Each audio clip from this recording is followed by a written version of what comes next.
Now, this guy is quite famous. So there's a big company in America called Illumina, and that's an aerial shot of their head office in San Diego. And they are like the IBM computer of this space.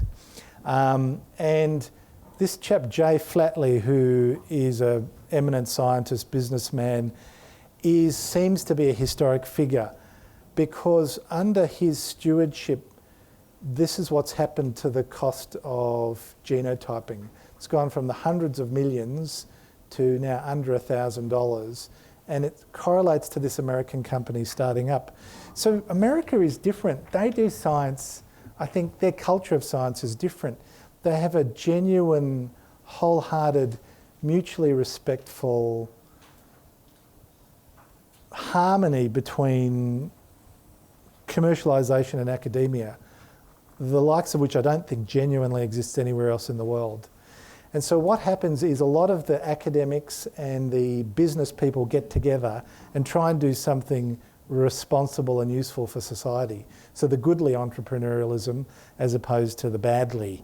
And the truth is we're probably all on a spectrum between the two, given the truth of object relations. And since then there's been an exponential drop, and this is what's driving the technological revolution. Again, will it change clinical care? Look for the data and the evidence that you know you need.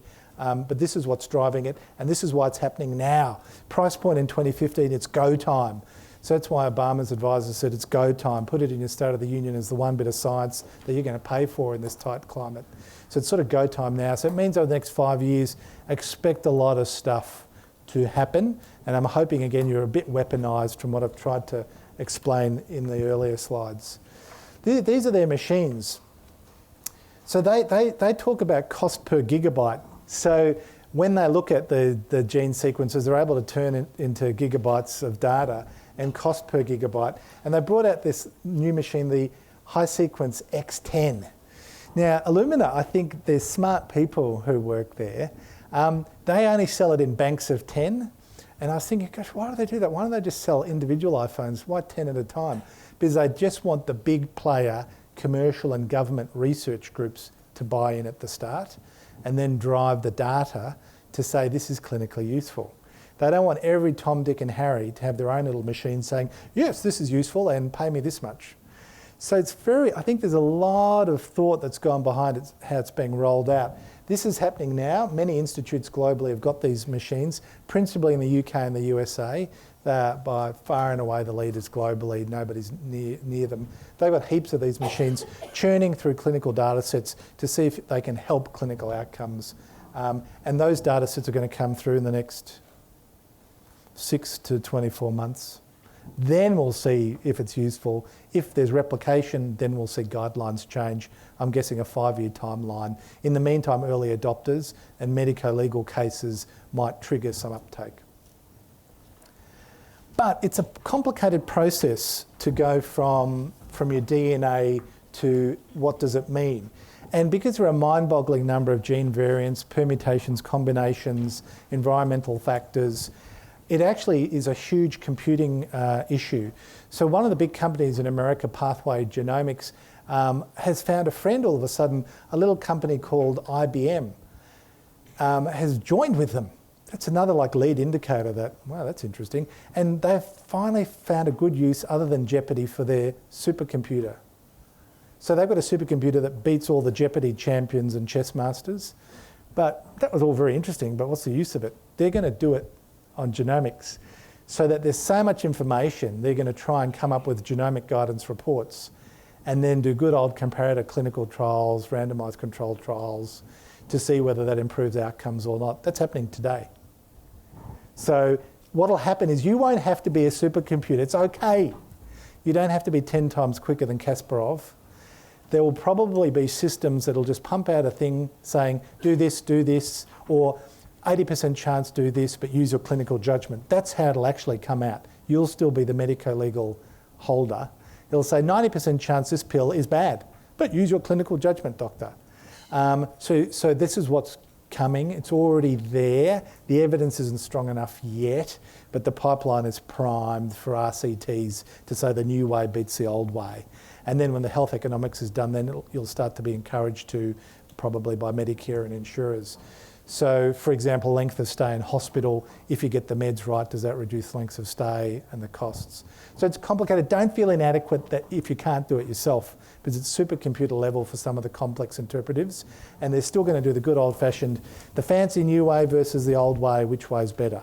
And look for those comparative trials, preferably with randomisation, so covariates balance out between the two groups, even ones we're not aware of, and blinding. So academic ambition or commercial ambition doesn't distort outcomes. And then the holy grail is replication. So statistical fluke doesn't distort outcomes.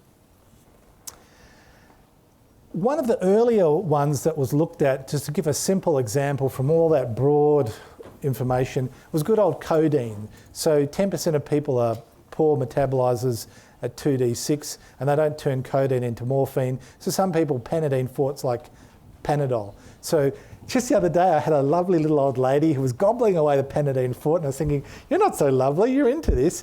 And then I said, well, go back to your GP, and then GP sent me a letter, and I thought I knew about genetics. He says, well, I wonder if she's a poor metaboliser at 2D6, and maybe that's why she's needing a lot of Panadine fort, and we'll just give her a tiny dose of endone under supervision. And she was much better from her pain, and her mental state improved. So I think GPs are already aware that there can be genomic influences. The issue with an analgesic is you get a quick clinical feedback. So if a pain medication works or not, you know pretty quickly. Where there's a long gestation between implementing a therapeutic and seeing the outcome, there can be a long process of trial and error. Can you think of any classes of agents where there's a long delay between starting it and seeing if it helps? Also, if you think of sedatives, you get a quick clinical loop. So, I'll tell patients the correct dose of your quetiapine is the one that gives you 6 to 8 hours sleep at night. Or, if you're on too much clozapine, you'll be asleep at lunchtime. So if there is a central side effect, that's also a measure of CNS bioavailability. So use your clinical acumen. Don't be bamboozled. But stuff where there's a long gestation, months can go by, some of this heads up might be useful. Clopidogrel, Plavix, they've also done quite a bit of work looking at 2C19, so another liver enzyme that activates. So some drugs are inert when ingested, and they actually get weaponized, activated when they're metabolized in the liver. So clopidogrel, one of the main sort of antiplatelet agents for people with ischemic heart disease, needs to be activated by this enzyme. 10% of people have crappy activation because they're poor metabolizers. And so lo and behold, and you don't have to read the details, but multiple studies, more than this slide, which is a bit dated, have shown that yes, you can actually get better clinical outcomes if you give a higher dose of clopidogrel for people who are 2D6 poor metabolizers. The issue is there are alternate agents to reduce thrombosis risk that don't require this hurdle of doing a genetic test. So this is why I believe the pharmaceutical industry hasn't really wanted to buy too much into the genetic space, because if you've got a companion diagnostic, it means that I could use drug A, where I just give it, or drug B, where I have to do all this genomic stuff. I choose drug A. And so they lose market share. So one of the questions I had is, pharmaceutical industry, they should be doing this. I think that's why they haven't driven it, and other players have come along. So that's what's happened to an extent with clopidogrel.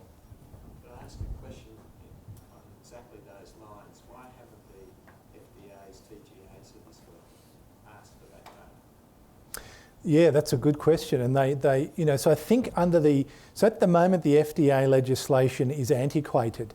So the way, for example, they try and control a lot of labs offering DNA testing is a thing called lab developed tests, which is a 1973 vintage legislation. So they're having to re-legislate.